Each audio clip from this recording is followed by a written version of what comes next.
হুজুররা তাই এখান হারা জীবন খানদিরা নবীর ভেড়ো ভাত, নবীর ভেড়ো ভাত। তো এই ওয়াজই খালি শুনতো মানছে, পরে যে নবী দেশের প্রেসিডেন্ট হইছে এই কথা কস না কেড়ে, নবী যে দেশ পরিচালনা করছে সেই কথা বলস না কেন?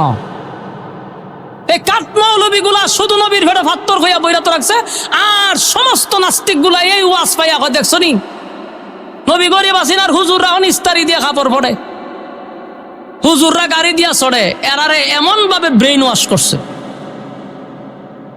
শুনেছে ইসলাম করি হে ওই ওয়াশ করে নবীর ভেড়ো ভাত্তর, আবার গিয়া রান সাবায় ইচ্ছা মতে রাখো, দেশি মুরগুক লাগবো, আর মোর মুরুখ সাবাই তারি না, আমার দাঁত দোষ, জিব্বার দোষ, আমি সবসময় দেশি মুরুখ খাই। তো তুই না ওয়াশ করে নবীর ভেড়ো ভাত করতে মুরুখ কাজ কেমনে? চিন্তা করছেন নি?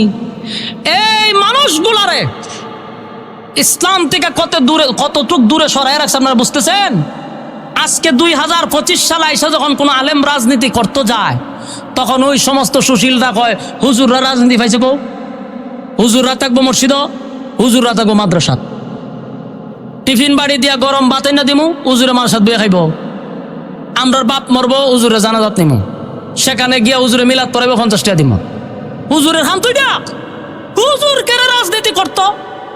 এই যে ব্রেন ওয়াশ করে রাখছে, এর একটা অপরাধী হইলাম আমরার মতো কিছু মৌলবীরা।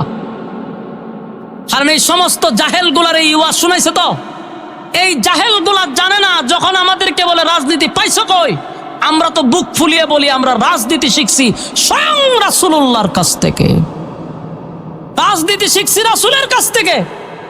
আমরা প্রশ্ন করার দরকার ছিল তোরা রাজনীতি পাইছো কই?